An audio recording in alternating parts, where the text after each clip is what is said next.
বাসা বাড়িতে মুড়িকে চূর্ণ কইরা খায়, ওইটার মধ্যে আলাদা একটা কি আছে, স্বাদ আছে। তো গমের চূর্ণ ব্যাগে রাইখা দিতেন, যখন খিদা লাগতো এক গ্লাস পানি লইয়া সেখানে 1 চামচ 2 চামচ ওই গুঁড়া দিয়া নাড়া দিয়া 1 সেকেন্ডের ভিতরে খাইয়া ফেলতেন, বাস ওনার এক বেলার খানা শেষ হয়ে গেছে। আমরা খাইতে গেলে ফাঁকাইতে গেলে মেয়েরা ঘরের মধ্যে ফাঁকায়, ফজরের পর থেকে ফাঁকানো শুরু হয়, জোহরের নামাজের টাইম চলে যায়, ফাঁকানি কি হয় না, শেষ হয় না। আরে এত লম্বা টাইম উনি ব্যয় করেন নাই, উম্মতের জন্য এগুলা করে গেছেন। যাক, লম্বা কথা বলার সুযোগ নাই। হযরত ইমাম বুখারী রহমতুল্লাহি আলাইহি সর্বশেষ এখানে যে অধ্যায় কায়েম করলেন সেটা হইল ওয়ানাজাউল মাওয়াজিন আল কিসতা লিয়াউমিল কিয়ামা। সর্বপ্রথমটা হইল ইন্নামাল আমালু বিন্নিয়াত, আমলের কথা। আমরা দুনিয়াতে আমল করতেছি, যখন আমাদের চোখ দুটোটা বুঝে যাবে, মারা যাব, আমলের কাজ শেষ, এখন আর আমল নাই। কবরে চলে গেলাম, সেখান থেকে উঠার পরে হাসরের ময়দানে আমাদের প্রত্যেক আমলকে মাপ দেওয়া হবে। তাহলে শুরুতে হইল আমল আর শেষে গিয়ে হইল মাপ দেওয়া। এই জন্য ইমাম বুখারী শুরুতে নিয়ে এসছে ইন্নামাল আমালু বিন্নিয়াত, সর্বশেষে নিয়ে এসছে আমলকে মাপ দেওয়ার প্রসঙ্গ।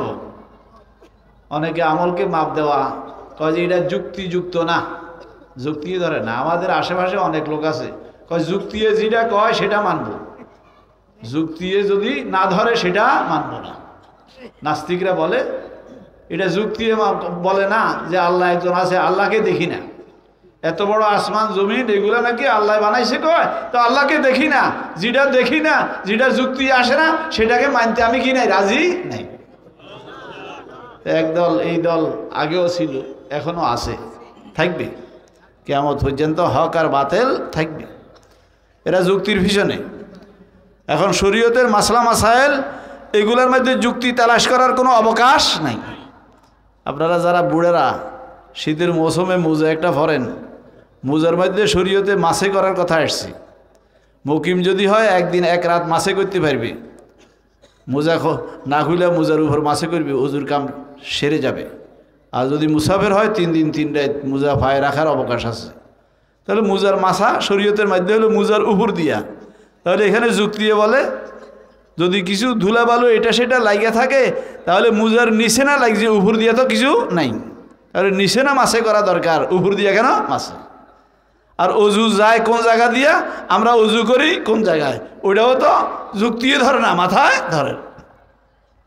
আল্লাহু আকবার। শরীয়তের মাসলা মাসাইল যুক্তিতে আসুক অথবা না আসুক, এটাকে আমাদেরকে কি করতে হবে, বিশ্বাস করতে হবে। আল্লাহু আকবার। তো এই একদল ওই সময় ছিল, এখনো আছে এরকম। এরা বলে যে আমলকে ওজন দেওয়া হবে, এটা হইতে পারে না। আপনি 4 রাকাত নামাজ পড়লেন, 5 রাকাত নামাজ পড়লেন, 10 রাকাত নামাজ পড়লেন, এই নামাজটা তো পড়া যখন শেষ হয়েছে আপনি নিজেই চোখে দেখেন না, তাহলে এটাকে কিভাবে পাল্লায় উঠাইয়া ওজন করা হবে? এটা কোনো শরীর জাতীয় জিনিস না, ধরা যায় না, ছোঁয়া যায় না, চোখে দেখা যায় না, তাহলে এটাকে পাল্লায় উঠাইয়া ওজন করবে, এটা যুক্তিয়ে ধরে না। সুবহানাল্লাহ পড়লেন, সুবহানাল্লাহ পড়লেন, এটাও ইথারের সাথে মিশে গেছে, বাতাসের সাথে মিশে গেছে, এটা ধরা যায় না, ছোঁয়া যায় না, দেখা যায় না, তাহলে এটাকে পাল্লায় উঠাইয়া মাপ দিবে, তাহলে এটা কিভাবে? এটা যুক্তি আসছে না। ফেরকায়ে মুতাজিলা একদল ছিল, এরা বিভিন্ন মাসালায় যুক্তি তালাশ করতে, এরা বলে যে এটা বুঝে আসে না, এটা হইতে পারে না, আমলকে ওজন করা যাবে না। আল্লাহ পাক কোরআনে কারীমের আয়াতে কোন সময় কোন বন্ড আসবে সব উপাদান রেখে দিয়েছেন। হযরত ইমাম বুখারী অত্যন্ত পারঙ্গ আদমি, একবারে কিতাবের শেষে আইসা মুতাজিলাদের এই কথাকে খণ্ডন করতেছেন, কোরআনে কারীমের আয়াত নিয়ে এসেছি। হে মুতাজিলা, তোমরা দাবি করো মুসলমান, তো মুসলমান হলে তো কোরআনকে স্বীকার করতে হবে, তোমরা পুরো কোরআন তালাশ করি ফাইলে না এই কথাটা? কোরআন মাঝে এই আয়াত আছে, ওয়ানাজাউল মাওয়াজিনাল কিসতা। আল্লাহ পাক সুবহানাহু ওয়া তাআলা বলেন যে আমি পাল্লা কায়েম করব, ওয়ানাজাউ কায়েম করব, আল মাওয়াজিনা পাল্লা, আল কিসতা এরকম পাল্লা যেটা ইনসাফে পরিপূর্ণ, যেটার মধ্যে বালুর একটা কণা পরিমাণ বেইনসাফি হবে না। বালুর কণার থেকে তো তিলের দানা আরো বড়, সরিষার দানা আরো বড়। এখানে বালুর দানা পরিমাণ যেখানে কি হবে না, এদিক সেদিক হবে না, এরকম ইনসাফে পরিপূর্ণ একটা পাল্লা আমি হাসরের ময়দানে কি করব? কায়েম করব। এখন এখানে একটা কথা আসে, মাওয়াজিন মিজানের বহু বচন, অনেক পাল্লা। তাহলে এটার কি অর্থ? অনেক পাল্লার কি দরকার? কেউ কেউ বলে যে এক ব্যক্তির জন্য একটা পাল্লা। বর্তমান বিশ্বে আমরা 80 কোটি, 800 কোটি মানুষ, তাহলে 800 কোটির জন্য প্রত্যেকের জন্য একটা একটা পাল্লা হবে।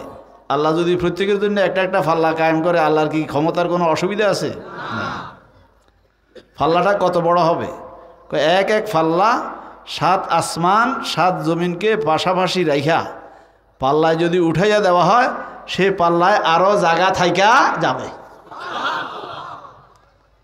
তাহলে প্রত্যেকের জন্য একটা একটা পাল্লা। আবার কেউ কেউ বলছে যে এক জাতীয় আমলের জন্য একটা পাল্লা, নামাজ মাফার জন্য এক জাতীয় পাল্লা, যাকাত মাফার জন্য এক জাতীয় পাল্লা, হজ মাফার জন্য এক জাতীয় পাল্লা, সুবহানাল্লাহ মাফার জন্য এক জাতীয় পাল্লা। এইভাবে এক এক ইবাদতের জন্য এক জাতীয় পাল্লা।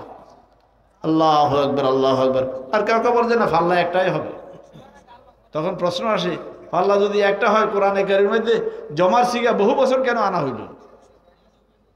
তো কয় যে কোরআন আর হাদিসের ভিতরে আল্লাহ এবং আল্লাহ রসুল কোনো আজীব গরিব আশ্চর্য ধরনের কোনো ব্যাপার স্যাপার হইলে সেখানে 1 বছর নাই না, আশ্চর্য যে এটা বোঝানোর জন্য বহু বছর নিয়ে আসেন। এরা এই পাল্লা দিয়ে আমল মাপবে, পাল্লাগুলো এত বড় বড় হবে, এটা আশ্চর্য ধরনের একটা পাল্লা হবে। এই জন্য এখানে কি আনা হয়েছে? বহু বছর আনা হয়েছে। ওয়ানাজাউল মাওয়াজিন আল কিস্তা, কিস্তা এটা মাজদার। আলেম ওলামারা বুঝবে, অনেক সময় কোনো জাতের উপর মাজদারকে হামল করলে তাহলে সেখানে হামল সহি হওয়া লাগে, মাজদার হলে তো সহি হয় না। এটার জবাব হইল কখনো মোবালাগাতান হামল করা হয়। এখানে পাল্লাটা ইনসাফে যেহেতু পরিপূর্ণ হবে, মোবালাগাতান তাকে কেস্ত বলা হয়েছে। ওয়ানাজাউল মাওয়াজিন আল কিস্তা লিয়াউমিল কিয়ামা, কিয়ামতের দিবসে এইভাবে পাল্লা কায়েম হবে। তারপর আন্না আমালা বনি আদম ওয়া কাউলাহুম তুজান, বনি আদমের আমলকে মাপা হবে। এখন আমল যে মাপবে, 2 শ্রেণীর মানুষ হাসরের ময়দানে উঠবে, এদের আমলকে মাপার কোনো প্রয়োজন হবে না, এদের আমলকে মাপা হবে না। একটা হইল কাফের, তার কোনো নেক আমল নাই, কাফের, সে কাফের, তাহলে তার আমল মাপার কোনো দরকার নাই, তার জন্য জাহান্নাম অবধারিত, তার আমল মাফা হবে না। আবার একটা হলো মোমেন, এরকম মোমেন তার আমল নামার মধ্যে কোনো রকমের গুনাহ নাই, তাহলে নিরঙ্কুশ সে জান্নাতি। তার আমলকে মাইফা কদ্দুর ভালো আমল কদ্দুর খারাপ আমল এটা যাচ পড়তাল করার কোনো দরকার নাই।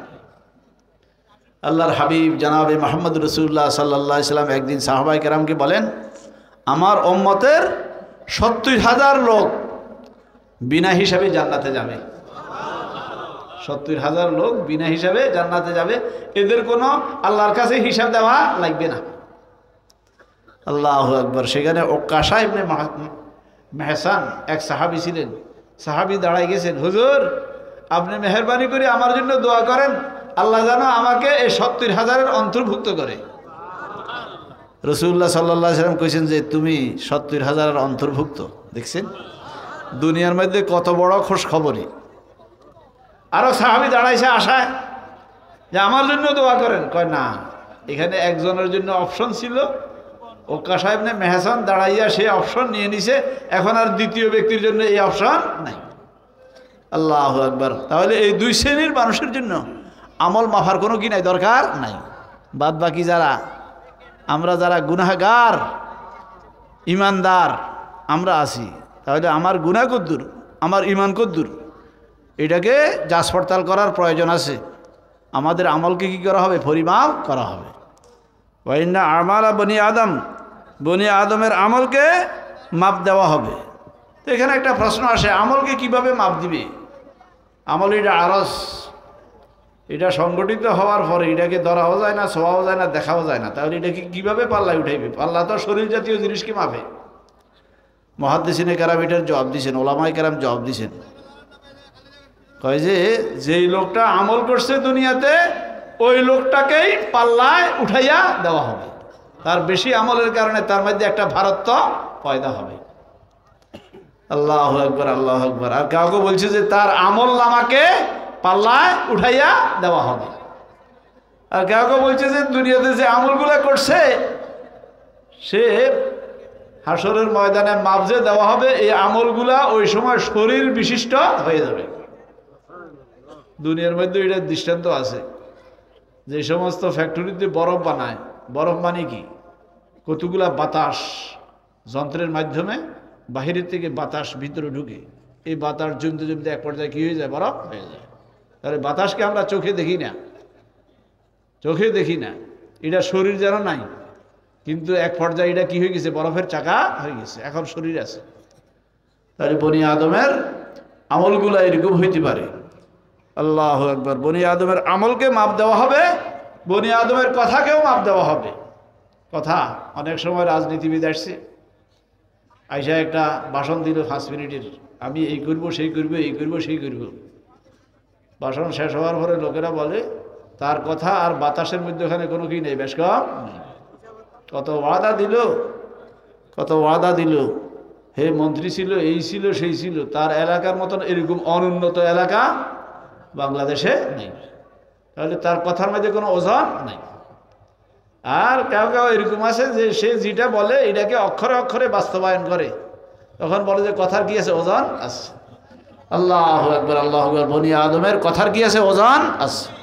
এটাকে পাল্লায় উঠানো হবে। সুবহানাল্লাহ পড়েন, আলহামদুলিল্লাহ পড়েন, আল্লাহু আকবার পড়েন, কোরআন শরীফ পড়েন, জিকির আজকার করেন। এই কথাগুলোকে হাসরের ময়দানে পাল্লায় উঠাইয়া দেওয়া হবে, এগুলার কি হবে, ওজন সাব্যস্ত হবে। ওয়াইন্না আমালা বনি আদম ওয়াকাউলহুম তুজান ওয়াকালা মুজাহিদুন আল কোস্তাসু আল আদল। কোস্তাস শব্দের অর্থ হলো যে আল আদল, বীর রুমি, এটা রুমি ভাষা। ওয়াইকালু আল কেস্তু মাজদারুল মকসেদ। কেস্ত শব্দটা মকসেদ বা বেফালের থেকে আসে, তার মাজদার। ওয়াহু আল আদেল। মকসেদ মানে হলো আদেল, ইনসাফগার।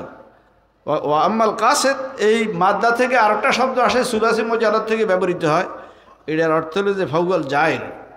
জায়ের মানে জালেম, অর্থাৎ একই ধাতু, এটা একভাবে যাওয়ার পরে আদেলের অর্থ হয়, আরেকভাবে যাওয়ার পরে তার বিপরীত অর্থটা হয়, জায়েরের অর্থ হয়, জালেমের অর্থ হয়। এর দূর পর্যন্ত হলো তরজুমাতুল বাব শিরোনাম। অবিহি কালা হাদাসানা আহমদ ইবনে আশকাব। আহমদ ইবনে আশকাব হলো ইমাম বুখারীর ওস্তাদ, ওনার হাদিসটাকে সর্বশেষে নিয়ে এসছে। ইমাম বুখারীর প্রত্যেকটা কাজের মধ্যে একটা নৈপুণ্যতা আছে, ওইটা প্রত্যেকটা কাজের মধ্যে একটা রহস্য আছে, যে এটাকে আগে কেন আনলো, একটা রহস্য আছে, এটাকে পিছনে কেন আনলো, এটার মধ্যে কী আছে, একটা রহস্য আছে। এই হাদিসটাকে সর্বশেষে কেন আনছে, এটার জন্য একটা রহস্য হলো, মিশরে ইমাম বুখারীর সর্বশেষ শায়েখ ওস্তাদ হইল এই আহমদ ইবনে আশকাব। এই জন্য উনি খেয়াল করছে যে